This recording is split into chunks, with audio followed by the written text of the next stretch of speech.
We're going to get started again here in the next probably minute or two, so please make way to your seats and we will get going.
Okay, everyone, our next individual is Richard Soule. Rich is from Lincoln, Nebraska, is an author and active researcher. He is a member of the BFRO and Res Squatching Research. Richard is the founder of Knott's Gigas study, which means night giant, and he has extensively studied the European contagion theory and its relationship to Sasquatch, as well as Midwest karst habitat. Richard is the author of the book Forest Signs of the Sasquatch please put your hands together for Richard Soule.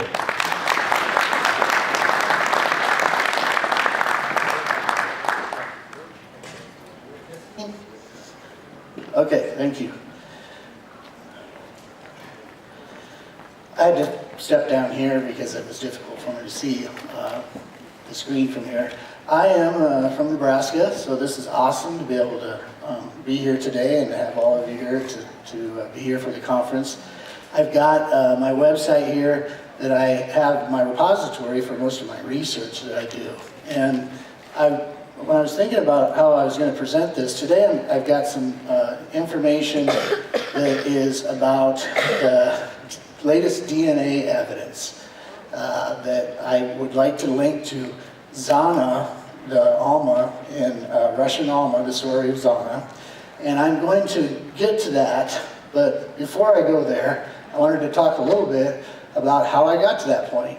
And what I found out as I started becoming a researcher in Bigfoot, I found out that I was always looking back at my past when I was younger and things that I did, and kind of compared my understanding of nature to where I am today.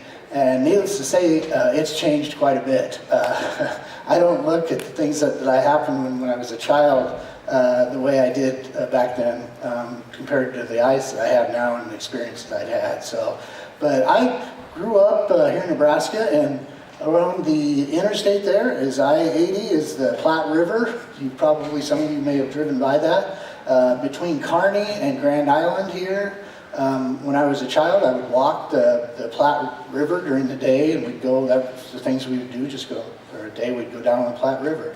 And I remember seeing a crane sitting on the sandbar and just checking it out. It was one that had passed away, it had died, so I was able to get really close to it and look at it. And I got to thinking, as I'm looking at this crane, I got the impression that I wasn't the only one there. And maybe when you were younger, when you'd go into the woods, you would think the same thing, that, something isn't quite right here. I don't feel like I'm alone in this situation. Well, I also would go pick mushrooms, morel mushrooms along the river, the Elkhorn River, which is up near West Point, Nebraska. And again, I had that kind of same feeling, and it was just that I'm not alone. And as a kid, you maybe a little more intuitive, and you get more educated in life, and they tell you, you shouldn't believe in such things. So you think, I was just a kid, and I was maybe fearful of being out in the woods. But in all reality, I don't think I was alone in those environments, and I know that now, that I wasn't the only one there. And I've got some pretty good evidence to prove it. And with what we've seen today, there's some excellent research being done, and just this corroborative research that everybody's doing all over the country. It's amazing. When I first got started, as a kid, I was collecting, my grandmother would send me articles from South Dakota that were in the paper from the 70s, like Eagle, South Dakota. There'd be sightings there. And I just loved it. I couldn't wait to get a recent sighting from her and read about that. And that was just amazing to me. So it's just been a fascination that I've had since I was very young. And now that when I started researching, though, I got into this in 2011. There was the first BFRO expedition here in Nebraska. And it was, they typically don't like to tell where these locations are, but it was a national forest, and it was in the northwestern part of the state, so you can figure that out. It's actually Pine Ridge National Forest, and we had some very interesting activity there. I was going to try to play some of the stuff on my website here if I could, and let me see if I can get into some of it here. I've got some information that I wanted to play for you. And I was hoping that it would play okay. There was a lot of really good information about Nebraska, so I'm not going to get into that whole habitat because I think we've already covered it. We have more miles of river than any state in the country, and that's what they're following, so clearly we've got great habitat here. But what I wanted to get into was potentially one of my, let me see which one, this one might be. This was one of the videos that I had taken. This was actually, we do have audio. Well, this is Kirk Brandenburg of the BFRO. He was this is the first Nebraska expedition, And this was in 2011. And Kurt Brandenburg, this is to tell you where technology has been. He had the latest FLIR that had a big battery pack that he had to carry around, and he followed behind us and shot this video, these pictures of us. And I have a TK Scout FLIR now that is just handheld, very small. And so just from 2011 to today, and Kirk had shot the video in New Mexico. You might be familiar with that FLIR video in New Mexico. If you've ever been on the BFRO site, they have that.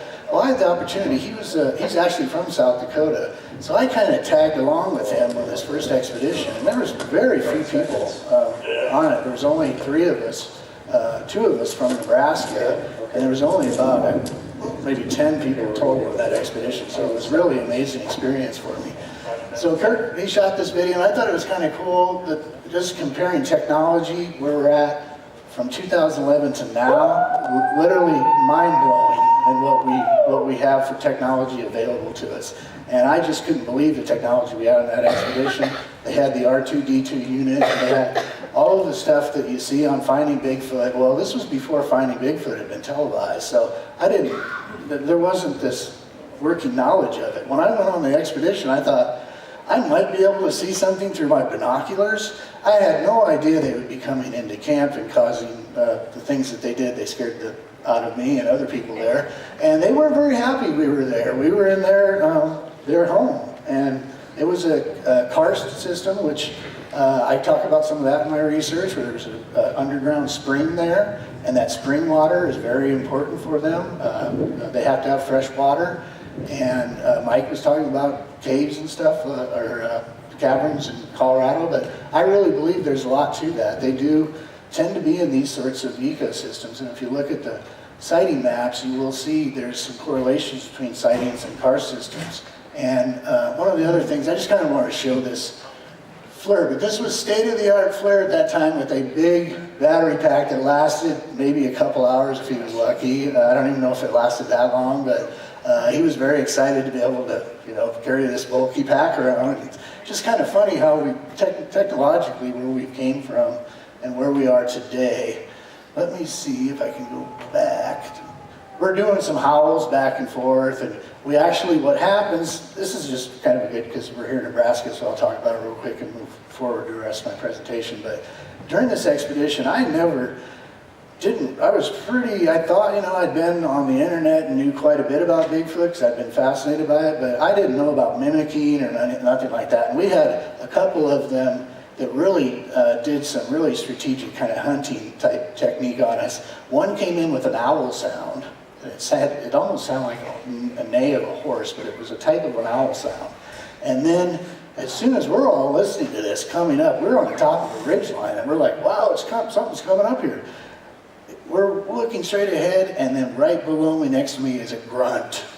So here we're looking straight ahead, and one comes right up next to me. Literally could have jerked me right off I'm sitting there in this big rock.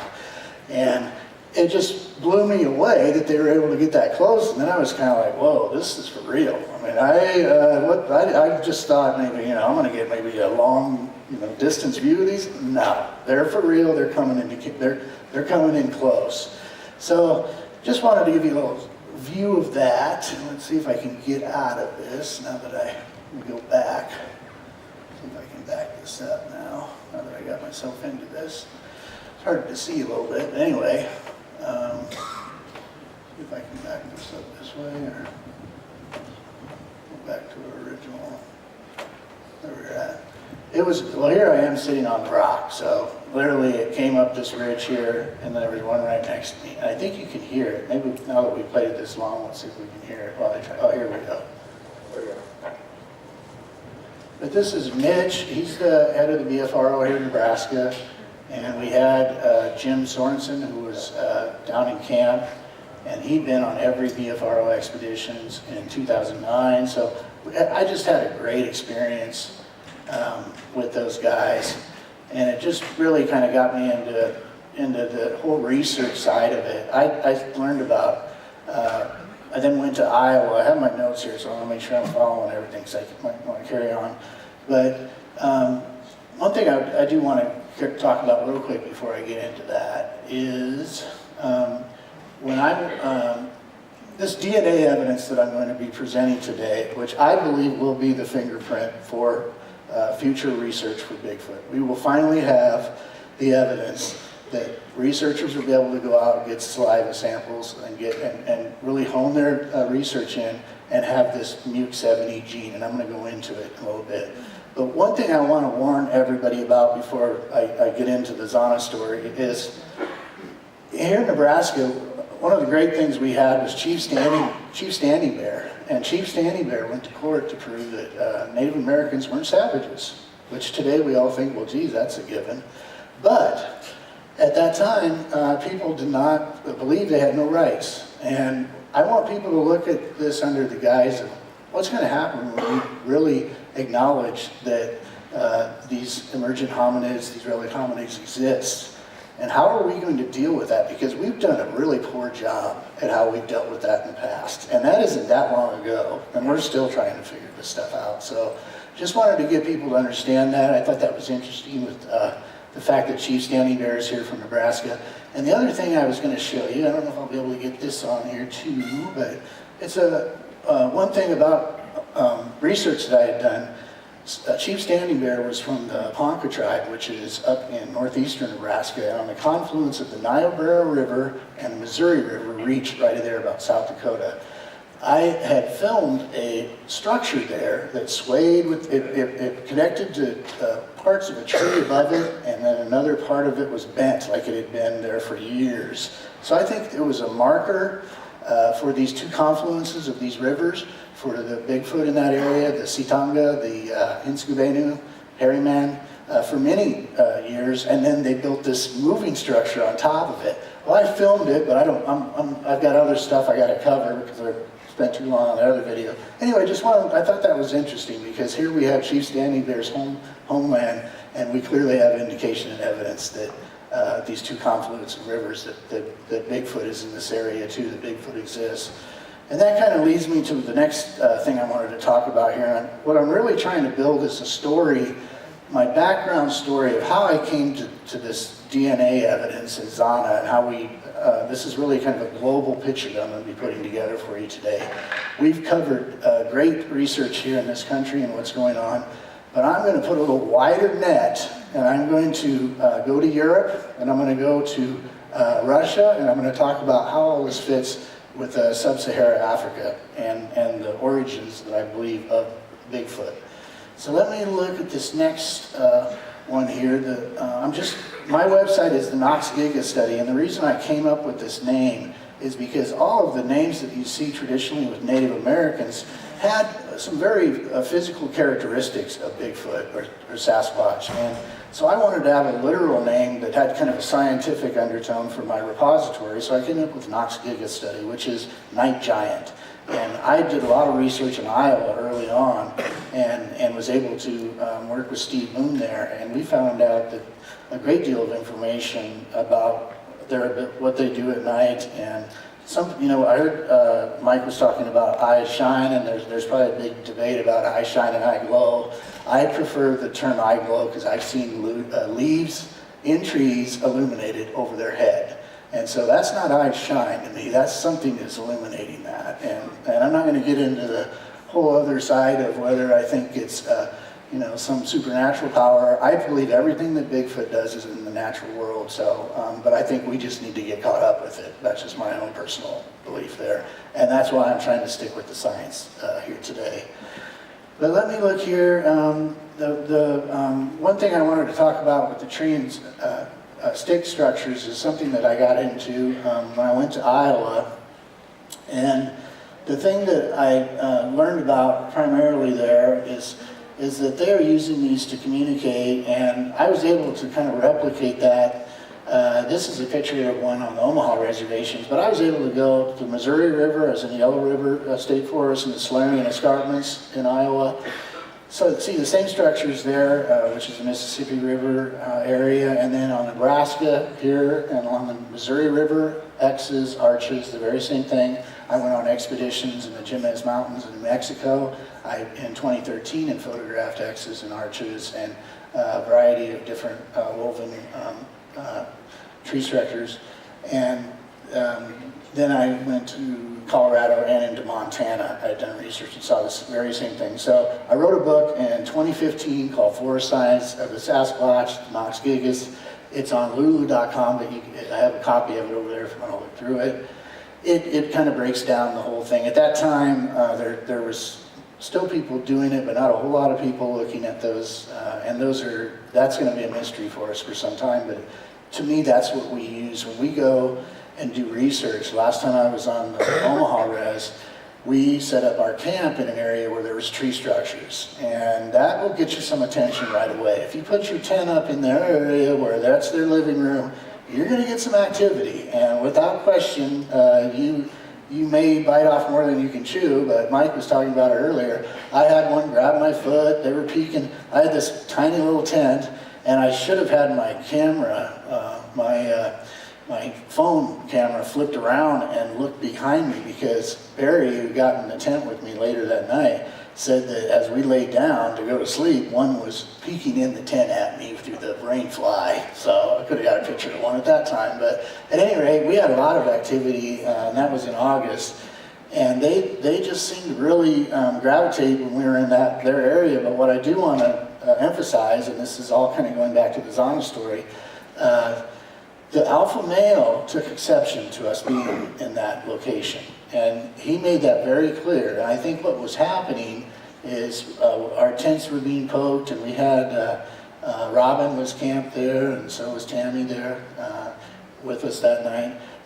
I think what happened was we had kind of gotten into basically their home, and the young ones were coming up and kind of having fun with us. It's time to play with these fools. What are they doing in our house?